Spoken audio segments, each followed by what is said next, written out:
In Genesis chapter 13, Abraham and Lot.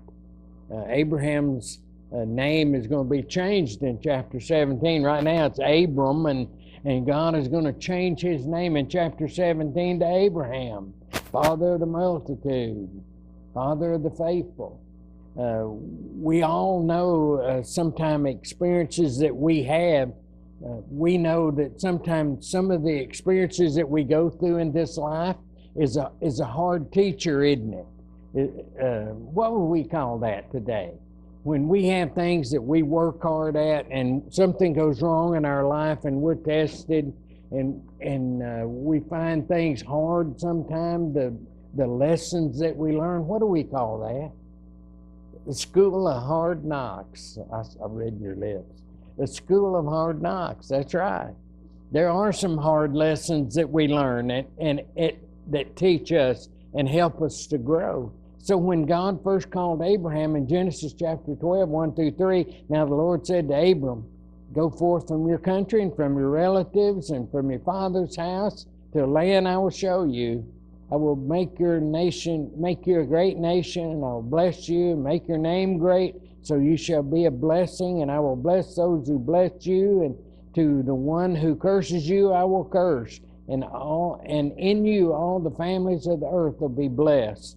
But this he did not completely do until he separated from Lot. And then his family, those relatives, were no longer with him until he separated from Lot. It's interesting that God's promise is renewed after he and Lot separate. When Lot pitched his tent near Sodom, and then God again told him of the blessings that he would have and the land that he would inherit and where he would be with him forever. We see in chapter 14 Abraham's military operation. That's what we'll see in 14, to rescue Lot, because Lot was captured by these kings. And also in chapter 14, when we get there, I'm going to hold off today. I'm not going to get to chapter 14 when it comes to Melchizedek, because I want us to spend some time with old Melchizedek. I want us to analyze that and see what we know. In chapters 13 and 14, we can outline. They're so easy to outline. In verses 1 through 13 of chapter 13, you see Abraham's wealth and Lot's wealth. Lot, he benefited, didn't he, by being associated with Abraham. And so in chapter 13, verse 14 through 18, you see Abraham and Lot separate. And then when we get to 14, 1 through 6, you're going to see Abraham, the power Abraham has, and it's seen by all these kings of those areas. And then 17 through 24, we'll see Abraham and Melchizedek. I'm looking forward to that. I'm going to hold off should I get to that, we get that far. So as we study chapter 13, you notice some small choices or decisions that have these great consequences. Sometimes that happens in our life, doesn't it? We'll make a decision, it seems so small, so insignificant, and it just goes crazy and turns into to a great consequence. And so we have to keep in mind that we see our Lord has to be the priority of our life, that we make in our decisions every day that we make. We make decisions all the time, don't we? Each one of us. So in verses 1 through 4, you're tired of listening to me. Verses 1 through 4. So Abram went up from Egypt to Negev, and he and his wife and all that belonged to him, and Lot with him. Now Abram was very rich in livestock, in silver, and in gold. And verse 3 says, and he went on his journey from Negev as far as Bethel, to the place where his tent had been at the beginning, between Bethel and Ai, to the place of the altar which he had made there formerly. And there Abram called on the name of the Lord. Now let's go back and look at verse 1. So Abram went up from Egypt. Abram went from Egypt. He went, I don't know if he went on his own. God may have sent him, or God gave him the brains to know he had to go there because of the famine that he had.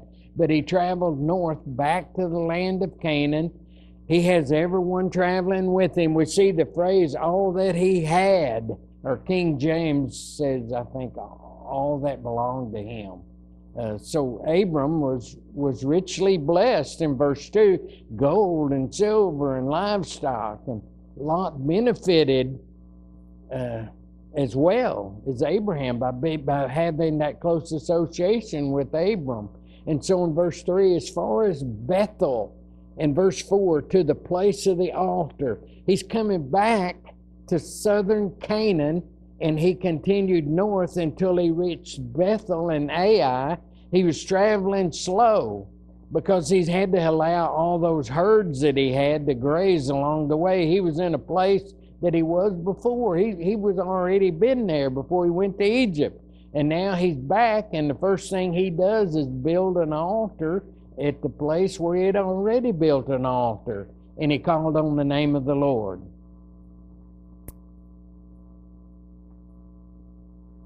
Jacob was at Bethel, wasn't he? Do you remember what happened to him? Oh, Bethel's located just north of Jerusalem. And do you remember what happened to Jacob as he's traveling to hunt for a wife? And he gets to Bethel and he lays down, uses a rock for a pillow. Man, that's tough. I've tried that. I've even slept in a steel pot, army steel pot. But anyway, he saw what? What did he see? He saw a ladder, didn't he? Ascending from the ground all the way up to heaven. And he saw the Lord at the top of the ladder. And he also received a blessing from God. So Bethel is a wonderful place. I'd like to go there. I'd like to see if I can find that altars. There's 2 of them there. So he's calling on the name of the Lord. Now this is more than we think. This is comprehensive. He builds the altar, and what is he doing? Why is he building that altar? What's he doing? He's worshiping God, isn't he? He's worshiping the one true and living God. Now remember, he left his home where his father and where he grew up to 75 years old. Did they worship the one true and living God? No, they didn't. They worship all these idols and all this. I watch a History Channel a lot, and I've been fascinated by this place, Gobi Tech, I think they call it. And it was one of the earliest settlements, and they just discovered it not long ago. I mean, it hadn't been that long. Anyway, they found it, and they found these, it's underground in that area where Abram grew up, and they had all these big tall things. I don't know what you call those, all statues, and it had pictures of all these animals, all different kinds of animals on all these rocks, and so they talked about that. And I just wonder if those people there, it shows what kind of life they lived, and maybe they worshiped the jackrabbit and all those other animals. I don't know. But I know Abram walked with God, and I know he was a friend of God, and God took him out of that environment. Is it good for us to be taken out of the environment where maybe we were? I think so. Sometimes we can be in the wrong environment. So this is a comprehensive thing. He worshiped God, he prayed, and I'm sure he's calling on his name. Anyone that would listen and would be standing there would hear him. Abraham's experience in Egypt had to remind him of God's promises that led him back to this place to worship him. I'm speculating here. I know I shouldn't do that. But sometimes my mind just gets to doing this thing. This is not in God's word. This is just so timbo. But I wonder, remember when he went to Egypt and because of the famine and he went to Egypt? I'm not sure that God told him to go to Egypt. Maybe he did that on his own, or maybe he wasn't even supposed to go to Egypt, because when he got there, that's when all the trouble started for him, isn't it? And I don't want you to tell him you're my sister. He just went from there. So he had to be reminded of his experience. It had to remind him of God's promises to him that led him back here to worship God. All the troubles of going to Egypt. But the main thing is, no matter what you did or what he did, if he did just do that on his own, it was okay. How come I say it was okay? How come I know it's okay for him? Yeah, God took care of him, didn't he? God worked it out. And sometimes when we get troubles and trials and things come along in our life, who works it out for us? God does. And sometimes we don't even realize it until later we look back and we go, Billy, man, he worked that out, didn't he? We say that to ourselves. So now we see him coming back, and he's in an altar. He's near Bethel, and we see his commitment. We see his obedient faith, and that tells us we're to be committed. We're to be obedient to him in our faith. And God takes care of us. He watches over us. He loves us. And so God saw what kind of man Abraham was, and he was going to use Abraham. He's going to use him to bring Jesus Christ into the world, and he would build his church and save all mankind if we'll only trust and obey. We sing that song, but there's no other way. Isn't that song? Isn't that a special song, isn't it? Verses 5 through 13. Abraham and Lot separated. So let's look at verses 5 through 7. Now Lot, who went with Abram, also had flocks and herds and tents. And the land could not sustain them while dwelling together, for their possessions were so great that they were not able to remain together. Verse 7. And there was strife between the herdsmen of Abram's livestock and the herdsmen of Lot's livestock.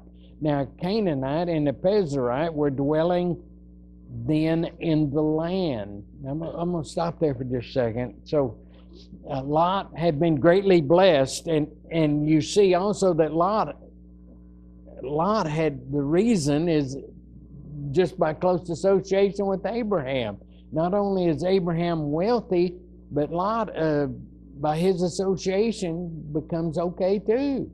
The tents that he talks about in verse 5, that includes all the souls with Abraham and Lot. Everybody was with him, all of those people. Can you put this in your mind? Can you picture it in your mind? It wasn't like he went out on the prairie with a couple of sheep, was it? You have to realize and think about what he's surrounded by people. He's got servants. He's got no telling countless herds of sheep, and they just eat their way wherever he goes. He has to go where there's grazing, where they can be sustained. And so he's surrounded by a presence of quite a large family and large things that he has. So in verse 6, he says, and the land could not sustain them while dwelling together. We can easily picture this in our mind. All these people, see, Lot's got the same thing Abraham has. So you have all these people, all this livestock, all by God's blessing on Abraham. It was so big, both of these groups were so big that they couldn't be together because the land couldn't sustain them. The land couldn't handle the amount of livestock. I think there are really 4 reasons why they separated. The first one, we all know. It was the will of God. They were going to separate by the will of God because he wanted Abraham to take his family, his possessions. And so first it was the will of God, and God's going to use this to teach us that God always has a plan. I don't care if this world looks like it's going to blow up this afternoon. God has a plan. And so we're not to just stress out and worry about all these things that can happen in this world, because God has a plan. He has a plan for us, and he has a plan for this world. The second thing, the flocks and the herds of Abraham's lot were so large they put a burden on the land. And the third thing, the herdsmen of Abraham and Lot. Now, I've thought about this and thought about this. Now, I want you to think about it. And we're talking about a big area. And with these two families and all their herds, it had to be a very large area. And it may be that Lot and Abraham's herdsmen didn't even know each other. That's a possibility, because he's always with this herd and he's always in that area, and he's always with this herd in this area. They may not even ever got together. They may not even be familiar with each other. I'm speculating, but that's a possibility. And so where are they going to put their loyalties, the herdsmen? They're going to put it either with Abraham or Lot. That's where their loyalties lie, and each man that they served. And so there was strife between them. And so the fourth reason, I think, is because of that native population that's already there, the Canaanites and the Perizzites that lived there. Their herds were already there. So, God, we got a problem. We got Lot's herds, thousands of sheep, and Abram's herds, and all of his belongings and sheep and livestock. And then you got the Canaanites and the Perizzites, and they got their herds and their way of life. And so there's a lot there. And so they're occupying those people that are already there. They're occupying a large portion of the pasture land. So we see why they need to separate. That's in my mind. Verses 8 and 9. So Abram said to Lot, please let there be no strife between you and me, nor between my herdsmen and your herdsmen, for we are brothers. Is not the whole land before you? Please separate from me.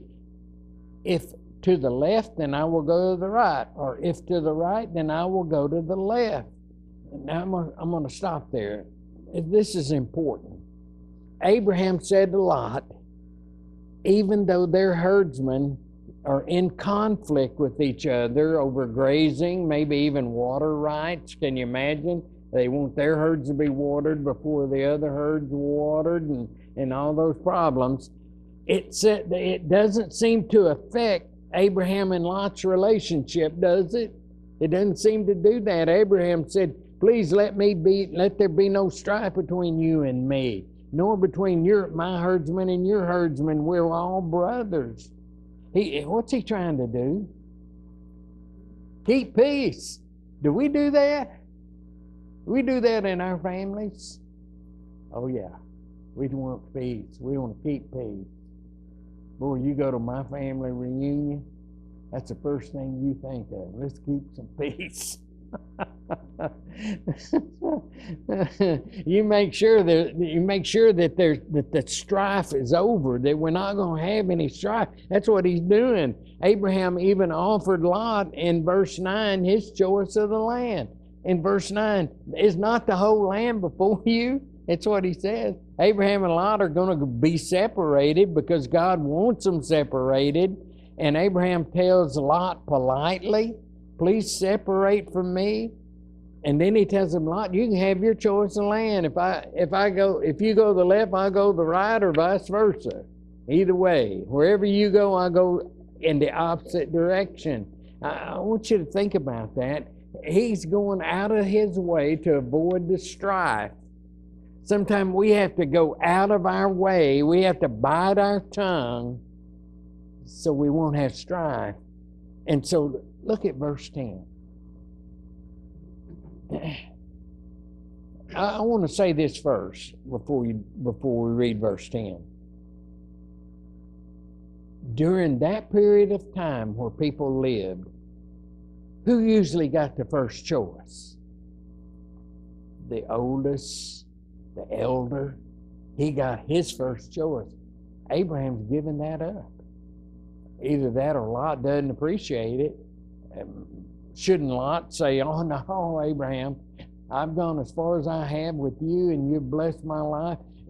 You should have the first. You're the elder. I mean, that's just me thinking. I don't know if that's true. But verse 10, Lot lifted up his eyes. Can't you picture this in your mind? He's up there on the high ground. He's looking. I remember my dad when we went to Oklahoma, and he got cheap land. Had 7 kids in his family and in our family, and all of them born in Texas, except for old Timbo, because he found cheap land in Oklahoma. But he sat on the hill and he looked and he saw the rivers and he saw the bottom land, and oh man, well watered. He thought the same thing as Lot. However, Cooke wasn't Sodom and Gomorrah, but it was pretty close. So Lot lifted up his eyes and he saw all the valley of the Jordan, that it was well watered everywhere. And this was before the Lord destroyed Sodom and Gomorrah, like the garden of the Lord, like the land of Egypt as you go to Zoar. Zoar is one of the 5 cities of the plain, also called Bela. Now what do we see here? What do we see that he's looking at? What do you see that he's looking at? How rich it is. He's looking up on that hill, see, and he's looking and he sees the plain below, and it's well watered, plenty of grass, great grazing. But there's another thing you see. It's where Sodom and Gomorrah is. And what do you see right now about Sodom and Gomorrah? Something good. What do you see? He's saying, what do you see? It was well watered everywhere, like a garden of the Lord. Isn't that something? You see, he's given us a picture of Sodom and Gomorrah before God destroyed Sodom and Gomorrah and all the cities of the plain. It had all kinds of grass and water and everything. I don't know if Jim and Marcia went to Sodom and Gomorrah and the Red Sea. I know you went to the Red Sea, didn't you? You didn't get to go to the Red Sea? Dead Sea, I mean. Dead Sea. I said Red Sea, didn't I? You went to the Dead Sea? It don't look like that no more, does it? It's like a body of water with icebergs floating on it. Isn't that something? Was there any grass around? Yeah. See how much it changed? When you were there, you saw the change that occurred because of who? Because of God. Because he rained down fire and brimstone on Sodom and Gomorrah. They still find those brimstone deals. They still find them everywhere. They dig them out of the side of the hill. They're everywhere. And there is no grass, and you will not sustain 1,000 sheep on that land. And the water's no good no more. It's full of salt. Wonder how that happened. How did it become so salty? What do you think? I think God did it. I don't know. There's no doubt that Lot traveled with Abraham to Egypt and back, and we see what the land looked like that Lot chose. It looked like what it looked like before God destroyed that whole area. It could be that we even read Lot's thoughts here as he remembered all the areas he traveled with Abraham, and he saw the plain of the Jordan. He lifted up his eyes and he saw the land. I tell you what that reminds me of. He's tempted by looking at all of that and what he could have. I want that. What's it remind you of? In Genesis chapter 3 and verse 6, she looked at that fruit. Oh boy, it looked good. And I bet it was beautiful. I bet it was. It was so tempting. And she beheld the forbidden fruit. And the reason I say that is he got that land and he pitched his tent near Sodom. But the problem was what? He didn't stay there. He moved into town. Does that happen to us sometime in our life, that we have something so wonderful and we abuse it so much, and we fail to give God credit, and we don't think about him, and we wind up being where we never should have been in the first place? This happens. So he chose the best land, well watered, like the garden of God, moved his home and his family near Sodom, and later he moved into town, chapter 14, when we get there, verse 12. He even acknowledged the men of Sodom. He even called them his brothers, chapter 19 and verse 7. Now, I know that Lot was vexed in his heart because of the people in Sodom. He doesn't want them to be that way. But why would you move your family in there and have your daughters subjected to all of that? Why would you do that? I wouldn't. I would think I wouldn't. I would hope I wouldn't. So he sat at the gate too. You'll find when we get to chapter 19, he's sitting at the gate of Sodom. Apparently he's worried about travelers coming and going into the city and being killed. So he knew exactly what the town was. The last thing he did, he was told by God to leave, and we know he lingered. She turned around to look and turned into a pillar of salt, but he lingered. There was something pulling on him too. We'll get there. Psalms 1 and verse 1. How blessed is the man who does not walk in the counsel of the wicked, nor stand in the path of sinners, nor sit in the seat of the scoffers. Great verse. Great verse. Well, I was hoping to make it. They're all coming. I can see them. And we're getting them pretty close to time. Let me do 11 and 13. Well, there's only 14 verses. I'll quit right there. We'll be at verse 11 next time. Thank you for being patient with me.